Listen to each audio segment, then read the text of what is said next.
छोटी, राष्ट्र की भौगोलिक सीमा छोटी भी हो सकती है, बड़ी भी हो सकती है। छोटी बड़ी सीमा से कुछ विशेष मतलब नहीं होता है। राष्ट्र का विशेष मतलब होता है वहां पर रहने वाली और वहां पर पलने वाली संस्कृति से। उस सीमा के अंतर्गत कौन सी संस्कृति पल रही है और उस संस्कृति से कितने लोग सुख उठा रहे हैं। संस्कृति जिसको हम लोग कल्चर के रूप में जानते हैं, अंग्रेजी में जिसको कल्चर कहते हैं, मैं इस कल्चर को कल्चर का कहकर के कल्चर कहता हूँ। लाखों पूरा बोलता हूँ, लाखों आधा नहीं करता, कल्चर बोलता हूँ। और संस्कृत भाषा में का माने होता है सुख, ला माने होता है लाने वाला। जो सुख लाए उसे कहते हैं कल, और उस सुख को लाने वाले के लिए जिसका सेवन किया जाता है उसे कहते हैं कल्चर। कलाय सुखाय चरित्र से कल्चर। जिसका सुख के लिए सेवन किया जाता है उसे कहते हैं कल्चर। और उस कल्चर को सुरक्षित करने के लिए जो आपका बाहरी आवरण होता है उसे कहते हैं सभ्यता। सभ्यता, सिविलाइजेशन एक सभ्यता है और एक संस्कृति है। संस्कृति आत्मा है और सभ्यता शरीर है। शरीर में से यदि आत्मा निकल जाए तो शरीर का कोई मतलब। ये शरीर तभी तक सार्थक है जब तक इसके अंदर आत्मा है। ऐसे ही हमारी प्रत्येक सभ्यता तभी तक सभ्यता है जब तक उसके अंदर संस्कृति रूपी आत्मा है। अगर संस्कृति समाप्त हो जाती है तो सभ्यता फिर बाहर का आवरण हो जाता है। जो लोग चर्चा करते हैं विदेशी संस्कृति, पाश्चात्य संस्कृति, वो वास्तव में पाश्चात्य संस्कृति नहीं है, वो वास्तव में पाश्चात्य सभ्यता है। संस्कृति न पौर्वात्य होती न पाश्चात्य होती है। संस्कृति पूरे धरती के मानव मात्र में एक जैसी रहती है।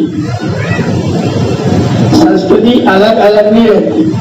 हमारे पैर में अलग जीवात्मा नहीं, हमारे सिर में अलग जीवात्मा नहीं, हमारी आंखों में अलग जीवात्मा हो, कानों में अलग जीवात्मा हो, ऐसा नहीं है।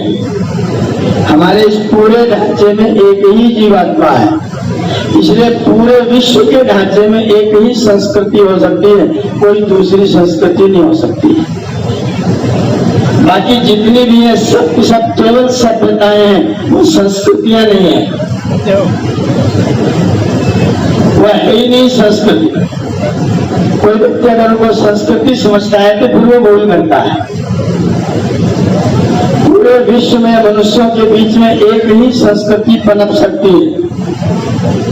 आप में से कितने लोग हैं जो ये मानते हो कि मैं जौनपुर में आऊं और किसी से रास्ता पूछूं तो मेरे साथ वो झूठ बोले, रास्ता बताने वाला मेरे साथ झूठ बोले? ऐसा कितने लोग चाहते हैं? अगर मैं सुल्तानपुर से आऊं और जौनपुर का रास्ता पूछते पूछते और हर व्यक्ति मुझसे झूठा रास्ता बताए तो मैं कहाँ पहुंचूंगा? लखनऊ की जौनपुर? कोई मानव प्राणी नहीं चाहता कि कोई मेरे साथ झूठ बोले। सत्य बोलना संस्कृति है, सत्य बोलना संस्कृति है। और इस संस्कृति का विरोध धरती का कोई प्राणी कर सकता है? कोई अमेरिका के लोग सोचेंगे कि लोग मेरे साथ झूठ बोले? मैं पूछूं अमेरिका का राष्ट्रपति कौन है तो लोग कहते जी ट्रंप है।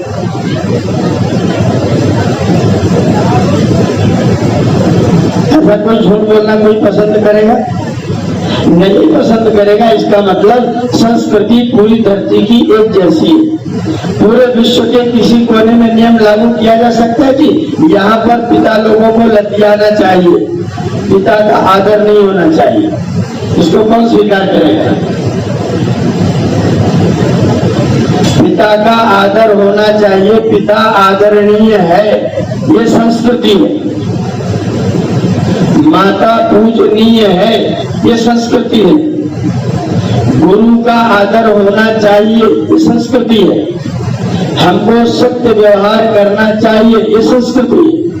हमको दूसरे के साथ अपनी वाणी का प्रयोग मधुरता पूर्वक करना चाहिए, ये संस्कृति है। अब मैं भाषा कौन सी बोलूंगा? अंग्रेजी में कहूंगा आई वेलकम यू, या आंसू स्वागतम करोगी, या मैं स्वागत कर रहा हूँ, या मैं गुजराती में बोलूँ आवजो, तुम्हारो स्वागत है, या मैं बंगला में बोलना शुरू कर दूं, किसी दुनिया की भाषा में बोलूं, भाषा बदल जाएगी, प्रकार बदल जाएगा, लेकिन आदर होना चाहिए। ये संस्कृति कभी परिवर्तित नहीं होगी। संस्कृति बदलती नहीं है, संस्कृति सिमटती नहीं है। सभ्यताएं बदलती हैं, सभ्यताएं सिमटती हैं। आज से 50 साल पहले किसी सत्संग में कोई भी कुर्सी पर नहीं बैठता था। आज से 50 साल पहले किसी सत्संग में कोई भी कुर्सी पर नहीं बैठता था। आज सब लोग बैठते हैं, तो संस्कृति नष्ट हो गई। कोई व्यक्ति बोले तो उसकी बात को ध्यान पूर्वक सुनना, ये संस्कृति है। कहाँ बैठ के सुनेंगे, ये सभ्यता है। कोई व्यक्ति बोले तो उसकी बात सुननी चाहिए। परमात्मा ने आपको कान दिया है और उन कानों का प्रयोग आपको करना चाहिए, यह हमारी संस्कृति है। सभ्यता क्या है? कुर्सी पर बैठ के सुन लीजिए, सोफे पर बैठ के सुन लीजिए। हम लोग कभी एसी रूम में व्याख्यान देने के लिए बैठते, सब सोफे पर बैठे होते हैं। कई जगह मुझे खड़े होकर बोलना पड़ता है, कई जगह बैठ के बोलना पड़ता है, कई जगह सोफे पर बैठ के बोलना होता है। कई जगह लोग विद्यालय में ऐसी कुर्सी लगा के रख देते हैं, लोग जो गुरु जी बैठो और भाषण दे दो। तो संस्कृति क्या है? गुरु जी बोले चुपचाप सुनो, ये संस्कृति है। गुरु जी कौन सी भाषा में बोलेंगे? खड़े होकर बोलेंगे, बैठ के बोलेंगे, आप खड़े होकर सुनेंगे, बैठ के सुनेंगे। ये सब क्या है? ये सब सभ्यता है। सभ्यताएं परिवर्तित होती, लेकिन संस्कृतियां परिवर्तित। कपड़ा पहनना संस्कृति है, कपड़ा पहनना संस्कृति है। धोती पहनना, पैंट पहनना, कोट पहनना, कुर्ता पहनना, नंगे रहना, ये सभ्यता है, ये संस्कृति नहीं है। शरीर को, आवश्यक अंगों को ढक करके रखना, इसका नाम है संस्कृत में वस्त्रम। क्या नाम है? वस्त्रम माने वस्त्रे आच्छादयति काया तत् वस्त्रम, जिसके द्वारा कोई व्यक्ति अपने शरीर को ढकता है। अंग्रेजी वालों ने क्लॉज का TH लगा के क्लॉज बनाया, जिसके द्वारा शरीर को क्लोज किया जाता है, उसे क्लॉज कहते हैं। क्लोज किया जाए तो क्लोज कहलाए। तो भाव क्या है? संस्कृति क्या है? वस्त्र धारण करके अपने अंगों को सुरक्षित रखना। सभ्यता क्या है? कोट पैंट पहनो, कुर्ता पजामा पहनो, कुर्ता धोती पहनो, साड़ी पहनो, सूट पहनो, जो मर्जी हो पहनो। अगर कहीं पर ड्रेस कोड लागू हो जाए, कुर्ता पजामा, तो वहां पर जो व्यक्ति पैंट पहन के जाएगा वो व्यक्ति क्या कहलाएगा? असभ्य या असंस्कृत। असभ्य कहा जाएगा, असंस्कृत नहीं कहा जाएगा, क्योंकि आया तो है बुलाने पर, निमंत्रण मिलने पर आया है, बताने पर सुनता है, लाइन में बैठा है, चुपचाप है, शांति से सुन रहा है, पूछने पर जवाब दे रहा है। इसका मतलब संस्कृति का पालन तो हो रहा है, सभ्यता उसने बिगाड़ी हुई है। मुस्लिम संस्कृति नहीं है, मुस्लिम सभ्यता है। बाइबल ईसाइयत संस्कृति नहीं है, ईसाइयत सभ्यता है। कोट पैंट पहन लो, गले को कस लो, क्योंकि सर्दी बहुत लगती है। इंग्लैंड में पैदा हुआ, सर्दी का देश है, माइनस टेम्परेचर रहता है, कोट पहनो और साथ में गले को बंद करो, वरना सर्दी गले से होकर के अंदर जाएगी। तो सभ्यता है कि संस्कृति? कपड़ा पहनना चाहिए। किसी के पास में रेगिस्तान है, इतनी धूल है कि हमेशा धूल उड़ती रहती है, पजामा नीचे तक रहेगा तो नीचे गंदा हो जाएगा, पजामा ऊंचा पहनो। संस्कृति है कि सभ्यता? पजामा ऊंचा पहनो क्योंकि धूल नीचे बहुत पड़ती, धूल बहुत लगती है, सारी तरह रेगिस्तान है। सड़कों के नीचे स्प्रिंग लगा हुआ है, सड़कें लोहे के, उसके नीचे स्प्रिंग लगा है, गाड़ी चलती है तो हिलता है तो स्प्रिंग बालू को झाड़ता रहता है। जब गाड़ी जाएगी तो दबेगा तो बालू झड़ जाएगी। अगर वो स्प्रिंग हमारी तरह सड़क बना दे तो एक गाड़ी जाएगी, दूसरे को जाने के लिए सड़क नहीं दिखाई देगी, बालू भर जाएगा। तो उन्होंने पजामा को ऊंचा कर दिया। इसको हम संस्कृति कहें कि सभ्यता कहें? अरब में पानी कम है, अरब में पानी कम है, भारत में पानी खूब है। हम लोग अपना हाथ यहाँ से ऐसे धोएंगे क्योंकि पानी की चिंता करने की जरूरत। और अरब को क्या करेंगे? पानी कम है तो थोड़े में काम चलाना है, हाथ इधर को धो। सभ्यता है कि संस्कृति? हमारे पास लकड़ी का जो गज है, खूब सारे पेड़ हैं, रेगिस्तान में पेड़ नहीं होता, तो जो सभ्यता रेगिस्तान में पैदा होगी वो जलाने के लिए अपने शव को जलाएगी कि गाड़ेगी? तो गाड़ना सभ्यता है कि संस्कृति है?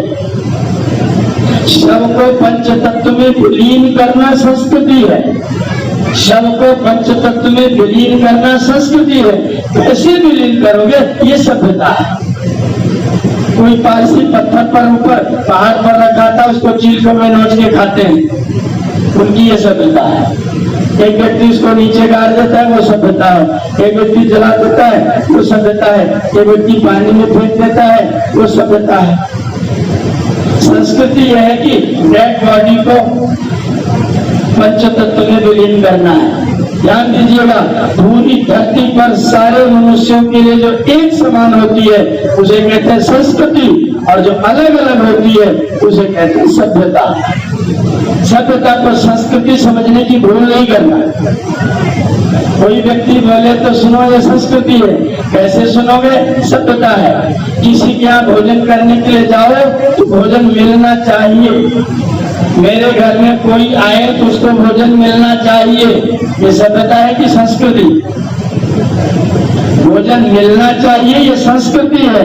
लेकिन मेज पर खाओगे कि जमीन पर बैठ के ये दाल रोटी खिलाओगे कि सब्जी रोटी है? हम लोग पश्चिम में जाते हैं, कानपुर के ऊपर जाओगे तो चावल खोजना पड़ता है किस दिन मिलेगा। हरियाणा में जाते तो चावल खोजना पड़ता है किस दिन मिलेगा।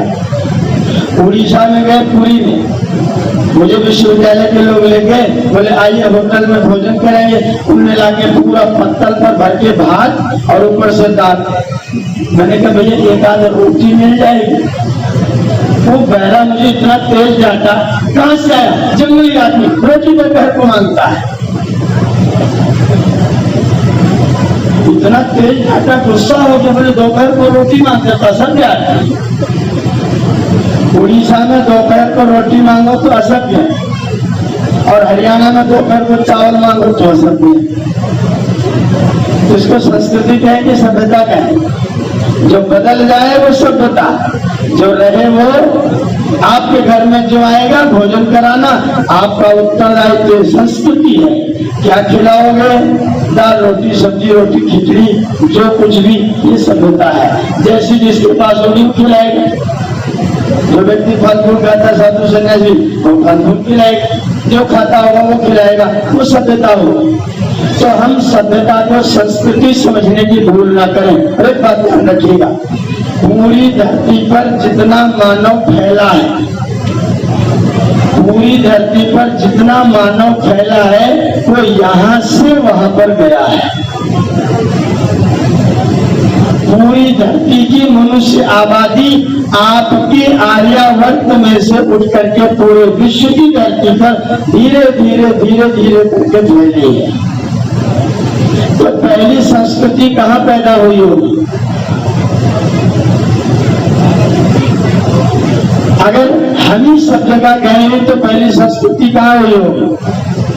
यजुर्वेद अध्याय 2 मंत्र संख्या 14 सा प्रथमा संस्कृत विश्ववारा सब प्रथमो मित्रो वर्णो अग्नि। या जो भारतवर्ष की धरती पर स्वयं परमात्मा के द्वारा प्रेरित और ऋषियों के द्वारा अनुप्राणित जो पद्धति है जीवन की, वो संस्कृति है, वो पूरे विश्व में सर्वप्रथम संस्कृति है। उससे पहले कोई संस्कृति नहीं थी और उसके बाद कोई संस्कृति पैदा नहीं हुई। उसके बाद में सभ्यताएं पैदा हुई हैं, संस्कृतियां पैदा नहीं है। दुनिया की पहली भाषा, इससे पहले कोई भाषा नहीं थी। दुनिया के सबसे पहले धर्म ग्रंथ वेद थे, उससे पहले कोई किताब धरती पर विद्यमान नहीं थी। सारी किताबें उसके बाद में आई, सारी सभ्यताएं उसके बाद में आई, सारी जीवन पद्धतियां उसके बाद में आई। सबसे पहले समस्त विश्व को शिक्षा देने का ठेका अगर किसी के पास है वो भारतवर्ष है, ये भारत है। देश प्रसूतस्य सकाशात् अग्रजन्मना स्वं चरित्रं शिक्षेरन् पृथिव्यां सर्वमानवा। ए सारी धरती के लोगों, ऐ सारी धरती के मनुष्य, अगर तुमको अपने चरित्र की, आचार की, व्यवहार की शिक्षा प्राप्त करनी हो तो एतत् देश प्रसूतस्य सकाशात् अग्रजन्मना, इस धरती पर, भारतवर्ष की धरती पर पैदा हुए अग्रजन्मा ऋषियों की शरण में आकर के अपना स्थान ग्रहण कर लो, तुम्हें चरित्र और आचार की शिक्षा प्राप्त हो जाएगी। The Upanishad in India, the Vedas in India, किताब लिखी मैक्स मूलर ने। The Vedas in India, the Upanishad in India, the Upanishad in India जो पुस्तक लिखता है मैक्स मूलर, उसकी भूमिका में लिखता है अगर आज की तारीख में पूरी धरती का कोई मनुष्य मुझको ये पूछे कि पूरी धरती पर विश्व गुरु होने की क्षमता किसके पास में है, तो बिना सोचे बिना विचारे एक क्षण में मेरी उंगली भारतवर्ष की ओर उठेगी और सीधा कहूंगा अगर विश्व गुरु कोई हो सकता है तो भारतवर्ष ही हो सकता है। बाकी लोगों के पास शिष्य बनने की योग्यता नहीं है। विश्व गुरु की क्षमता अगर किसी के पास है तो हमारे पास में है। क्यों? क्योंकि हमारे पास वेद है, क्योंकि हमारे पास यज्ञ है, क्योंकि हमारे पास त्याग है, क्योंकि हमारे पास राम है, क्योंकि हमारे पास कृष्ण है, क्योंकि हमारे पास गीता है, क्योंकि हमारे पास रामायण है, क्योंकि हमारे पास महाभारत है, क्योंकि हमारे पास भीम है, क्योंकि हमारे पास अर्जुन है, क्योंकि हमारे पास गौतम, कपिल, कणाद, पतंजलि, पाणिनि है, क्योंकि हमारे पास ब्रह्मा से लेकर जैमिनी पर्यंत 88,000 ऋषियों की पवित्र परंपरा है। मैंने विद्यार्थी को पीएचडी करवाया भारतीय दर्शन और पाश्चात्य दर्शन में। उसके चक्कर में सारे पाश्चात्य दर्शन का इतिहास पढ़ा तो पता लगा गिने चुने 5.5 आदमी दर्शन में मिलते हैं। गिने पुणे 5.5 आदमी, सारे पाश्चात्य दर्शन, तो भी सुकरात, प्लेटो, अरस्तु। और सुकरात, प्लेटो, अरस्तु को पढ़ो तो पता लगता है कि आपके उपनिषद से बाहर उनके पास में एक वाक्य भी नहीं है और आज तक खोज नहीं पाए। एकदम जैसे आप घोषणा कर देते हो कि यह ईश्वर की परिभाषा है, वो परिभाषा आज तक पाश्चात्य दर्शन के पास में प्राप्त नहीं हुई है। जैसा आप कहते हैं ना, आरंभ शिक्षा पूर्व संपूर्ण काले नन्वच्छेदा क्लेश कर्म विपाक आश्रयी अपरामृष्ट पुरुष विशेष ईश्वर। सीधी ईश्वर की परिभाषा, क्लेश कर्म विपाक। क्लेश माने अविद्या, अस्मिता, राग, द्वेष, अभिनिवेश, ये 5 क्लेश जिनके कारण से व्यक्ति को कष्ट होता है, वो जिसके पास ना हो, जो कर्म न करता हो, कर्म का विपाक, कर्म का फल न भोगता हो और उसके संस्कार भी जिसके अंदर न बनते हो, ऐसे पुरुष विशेष को ईश्वर कहते हैं। जिसमें कोई क्लेश नहीं होता उसे ईश्वर कहते हैं। एक ही परिभाषा लेकर के सारी दुनिया में घूमी है, जिसको कोई क्लेश नहीं होता उसे ईश्वर कहते हैं। तो जिसको जिसको क्लेश हुआ वो ईश्वर, जो जो कर्म करता है वो ईश्वर नहीं है।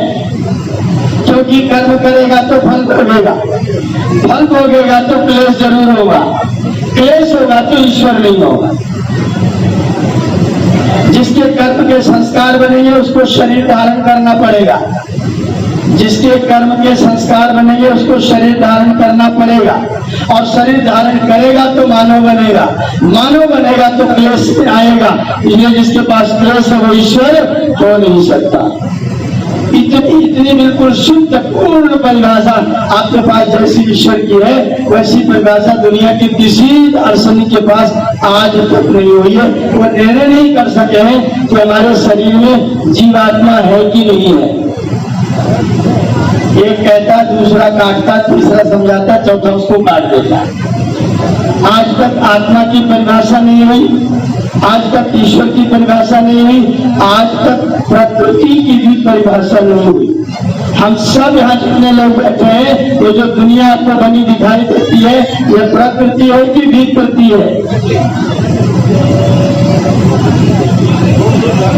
ये मैटेरियल है कि मैटर है? ये विकृति है कि प्रकृति है? सारे लोग सोचते प्रकृति में ये जो पेड़ पौधे जगह सब प्रकृति है, दंड प्रकृति, ये विकृति है। इसके पीछे भी कोई प्रकृति है, ये फल है ना फल, ये विकृति है कि प्रकृति है? ये विकृति है। क्यों? क्योंकि पेड़ में से निकला, इसकी प्रकृति पेड़ है। अच्छा, पेड़ भी लास्ट है क्या? पेड़ बीज में से निकला है, और बीज भी लास्ट है क्या? उसके अंदर क्षिति, जल, पावक, गगन, समीर 5 तत्व मिले हुए हैं। वो 5 तत्व भी लास्ट नहीं है। उनसे पहले शब्द, स्पर्श, रूप, रस, गंध, ये 5 सूक्ष्म भूत मिले हुए हैं, वो भी लास्ट नहीं है। उनके पहले अहंकार है, वो भी लास्ट नहीं है। उससे पहले महत्त्व है, वो भी लास्ट नहीं है। उससे पहले सत्व, रजस और तमस, इन तीनों की साम्य अवस्था है, वो प्रकृति है। जिसको हम दुनिया में प्रकृति समझते हैं, उसकी 6 पीढ़ी नीचे जाओगे तो आपको प्रकृति पता चलेगी। और इस दुनिया के लोग पूरा विज्ञान जगत जो खोज रहा है, बाहर वाली को खोज रहा है, अंदर वाली खोजने की सामर्थ्य आज तक पैदा। बहुत बड़े डॉक्टर हैं विश्वास मंडल, बहुत बड़े डॉक्टर हैं। मेरे पास एक रात को उनके साथ मुझे रुकने का मौका लगा। मैंने उनसे कहा, हमारे प्रश्नोपनिषद में, प्रश्नोपनिषद में अथर्ववेद के ज्ञाता महर्षि पिपलाद ने लिखा है, शतंचा एक आचा हृदय से न क्या, हृदय में 101 नाड़ियां निकली। आपके मेडिकल साइंस में कितनी नाड़ियां निकली है? बोले हमारे में तो 3 निकली। मैंने कहा 98 कहाँ गई? मैंने कहा 98 कहाँ गई? बोले हमारे में तो अभी तक 3 नहीं मिली। मैंने कहा लेकिन हमारे में 101 लिखी है, तो हमारा गलत कि आपका गलत? हमारा गलत कि आपका गलत? बड़ी गजब की बात विश्वास मंडल ने कहा। बोले आचार्य जी, आप लोगों ने जो लिखा है वो पहुंचे हुए लोगों ने लिखा है, हमने जो लिखा है वो चलते हुए लोगों ने लिखा है। हम जहां तक पहुंचे हमने उतना लिखा है। आप पूरा पहुंच गए तो आपने पूरा लिख दिया है। हम आप वाले की घोषणा मंच पर बैठ के नहीं करेंगे, और आप वाले को गलत भी कभी कहीं नहीं बताएंगे। आप वाले को मंच पर घोषणा नहीं करेंगे, आप वाले को गलत भी नहीं बताएंगे, क्योंकि जौनपुर कैसा है ये हम पहुंच के बताएंगे। अभी तो सुल्तानपुर में बैठे हैं, हम सुल्तानपुर बैठे तो जौनपुर की बात कैसे बताएं? आप लोग जौनपुर पहुंच गए तो बताएंगे शाही पुल में इतने खंभे लगे।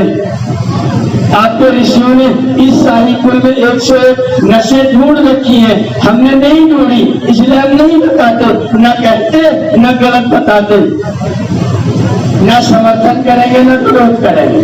हमने जितना जाना हमने उतना बता दिया, आगे और जानेंगे तो और बताएंगे।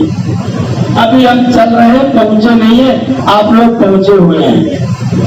भारत का ऋषि जो बात लिख रहा है, एक बहुत अच्छा वैज्ञानिक कह रहा है कि वो पहुंचे हुए लोगों की बात है, इसलिए हम उसका खंडन नहीं कर सकते। जो पहुंचे हुए लोग हैं उन्होंने देख करके लिखा है, इसलिए हम उनकी बात कभी नहीं काटेंगे। खोजेंगे, मिलेगा तो देखिए। आज हमारे पास जो है वेद में है, उपनिषद में है, गीता में है, रामायण में है। हमारी पूरी हिंदू जाति का बहुत बड़ा दुर्भाग्य है,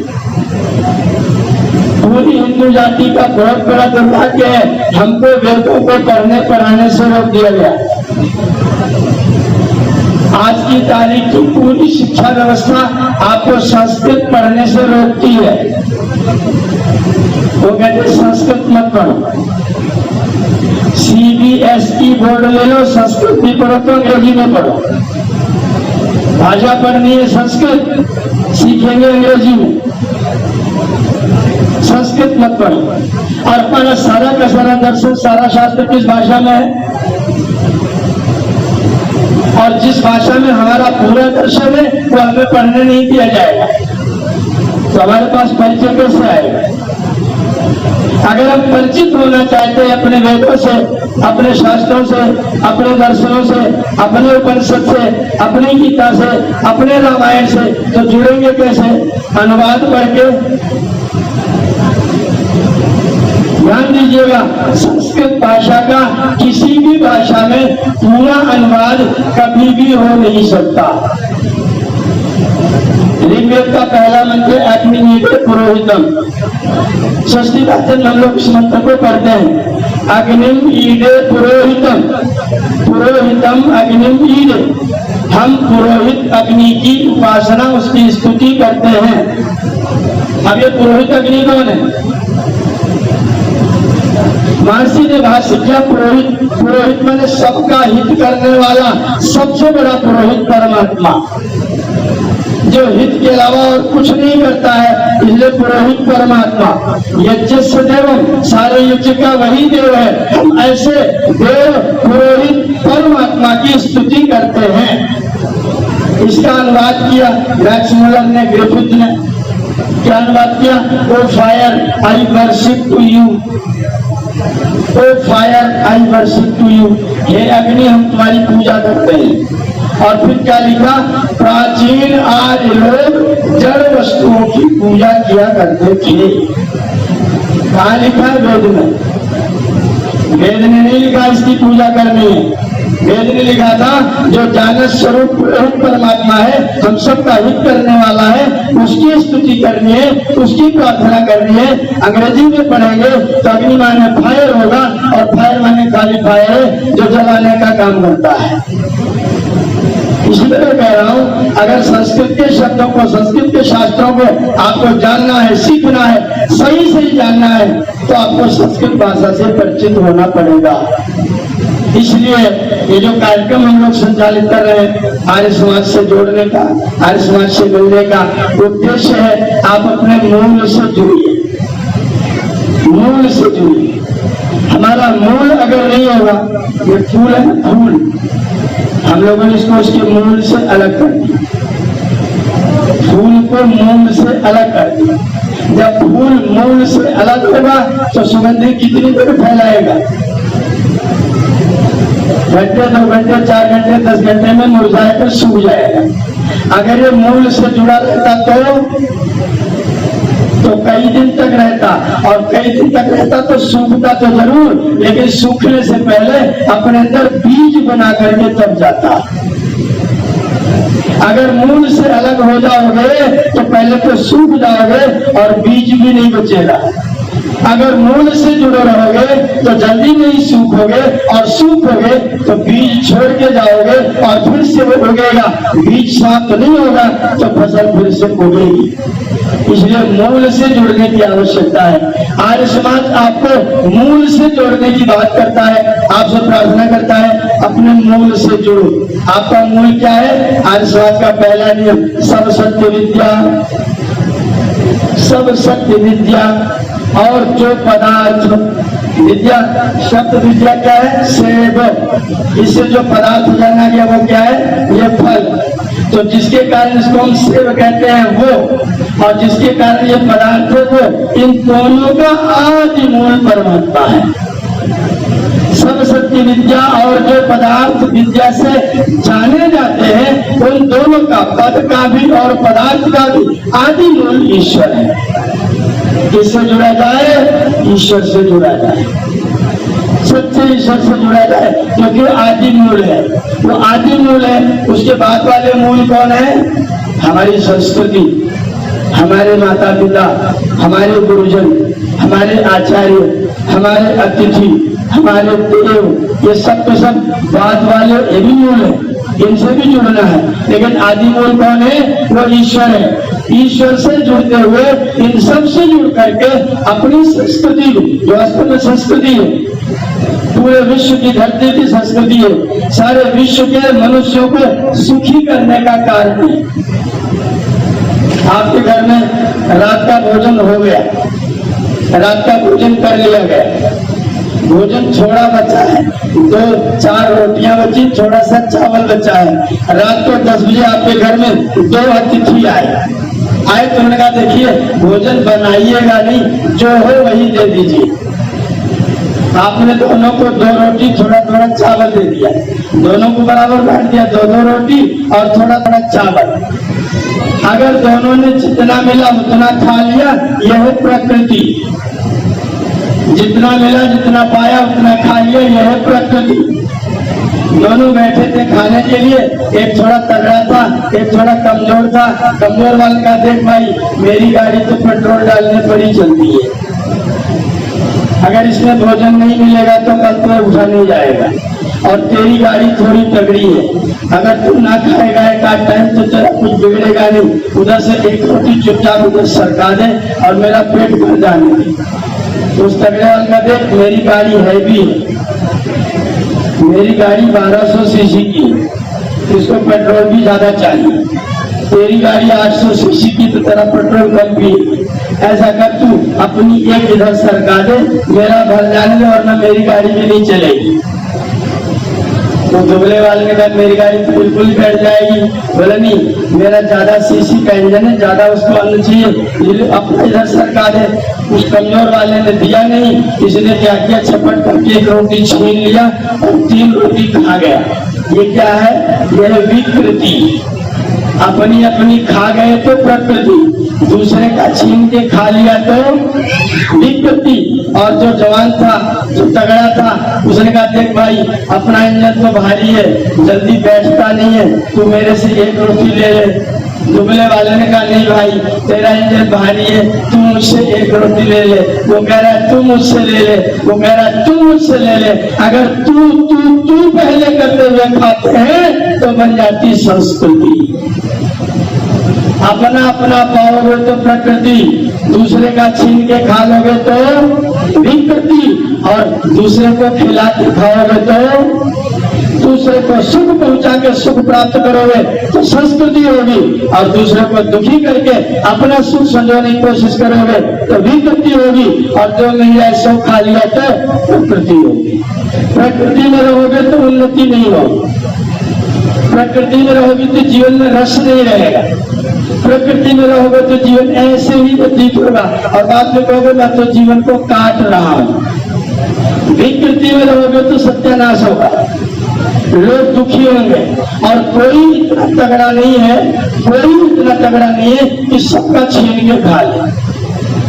तुम दूसरे का छीनोगे, कोई दूसरा तुमसे छीनेगा, कोई तीसरा तुमसे भी छीन लेगा, कोई चौथा उनसे भी छीन लेगा, पांचवा उन चारों से छीन लेगा, और अगर सब सबका छीनेंगे तो बचेगा किसी के पास कुछ नहीं।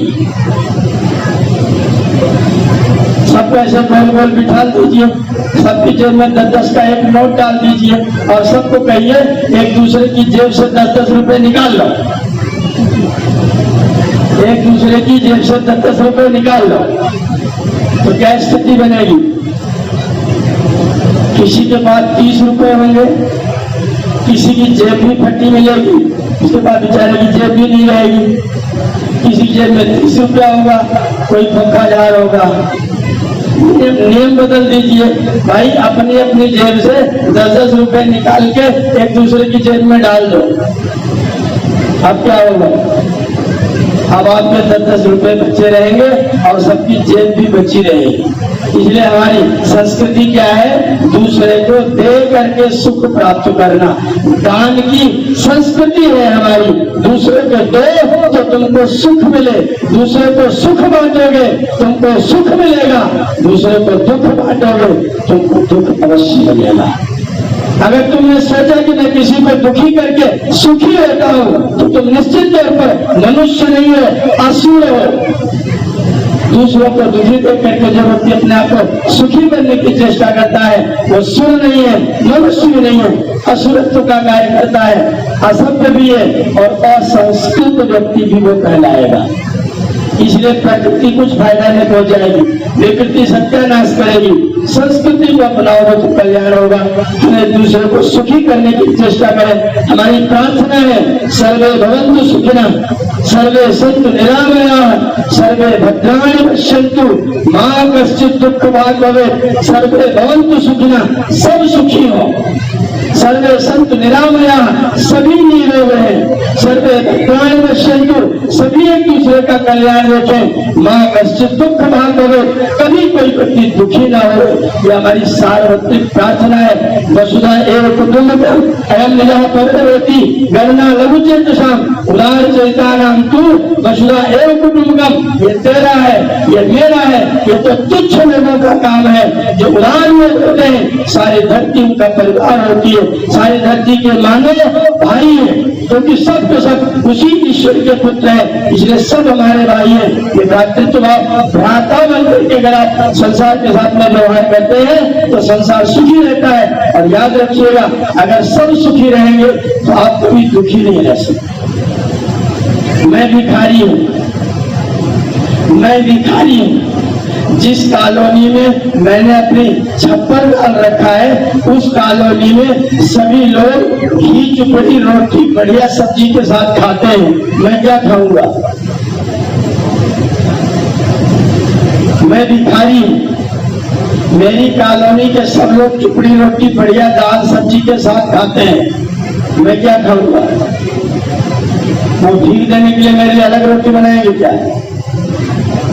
मैं भिखारी हूँ, मेरे पास कपड़ा नहीं है और मेरी कॉलोनी में जितने लोग रहते हैं सबके सब या तो खादी पहनते हैं या तो रेमंड पहनते हैं, तो मैं क्या पहनूंगा?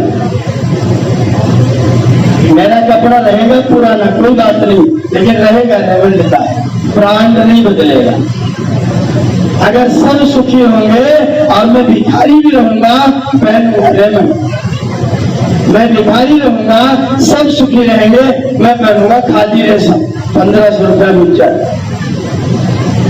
सर्वे भवन्तु सुखिनः, तो मेरे सुख की प्रतीक्षा करने की कोई जरूरत नहीं है। अगर सर्वे भवन्तु दुखिनः और आप अकेले सुखी हुए तो सुखी रह नहीं सकते। यहाँ 150 लोग लगभग 100 लोग बैठे हैं।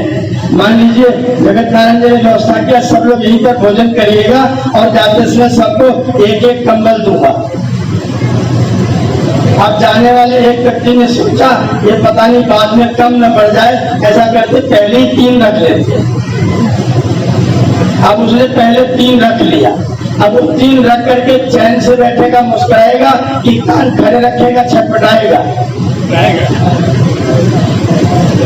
उसके पास कंबल 3 है और तीनों लेके बैठा है। अभी कंबल पता नहीं बटेगा और ये 3 लेके बैठ गया है। ये अपना कान खड़े रखेगा कि आराम से बैठेगा? तो कान सुनेगा, कोई कह दूंगा कंबल कम पड़ गया, नहीं तो सबसे पहले छीनेंगे। रखा है 3 लेकिन चिंता में व्यस्त है।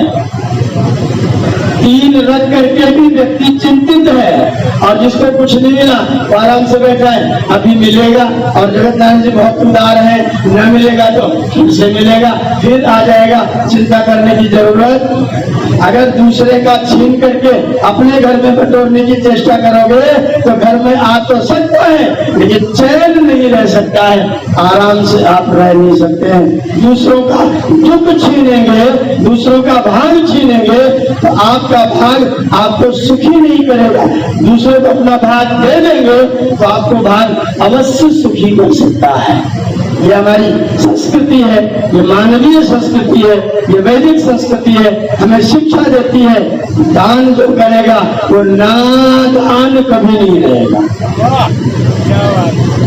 नादान कौन है?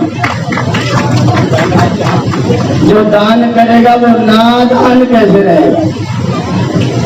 नादान हो ही नहीं सकता है। नादान वह है जो दान नहीं करता है। समय का दान, धन का दान, विद्या का दान, बुद्धि का दान, सहयोग का दान, सहायता का दान, कंधे का दान, चालीस में कंधे का दान जो नहीं करता वो कौन है? ये दान वाली संस्कृति है, वैदिक संस्कृति, भारत की संस्कृति जो परमात्मा के द्वारा प्रेरित है। इस संस्कृति को अपनाएं। सभ्यताएं आती हैं, जाती हैं, बदलती हैं, देश काल परिस्थितियां परिवर्तित होती हैं, सभ्यताएं परिवर्तित होती हैं, लेकिन संस्कृति बदलने मत देना। अगर संस्कृति बदल दोगे तो दुख बढ़ेगा, सभ्यताओं के बदलने से दुख नहीं बढ़ेगा। सभ्यताएं बदलने से भी आप सुख प्राप्त कर सकते हैं, लेकिन संस्कृति न रही तो आपको दुख अवश्य होगा। जो सांस्कृतिक क्षरण दिखाई दे रहा है वो निश्चित तौर पर कष्टकारक है। सभ्यताएं परिवर्तित हो, हमारा बच्चा गुरुकुल में पढ़े, एससी पढ़े, कहीं पढ़े, लेकिन पढ़े। पढ़ना संस्कृति है, कहाँ पढ़े जो सभ्यता है। पढ़े जरूर, ये मुख्य चीज है। और क्या पढ़े? जो संस्कृति को हमको सुख दे सके। तो जो अपनी संस्कृति को अपनाएंगे वो सुखी रहेंगे और सुखी करेंगे।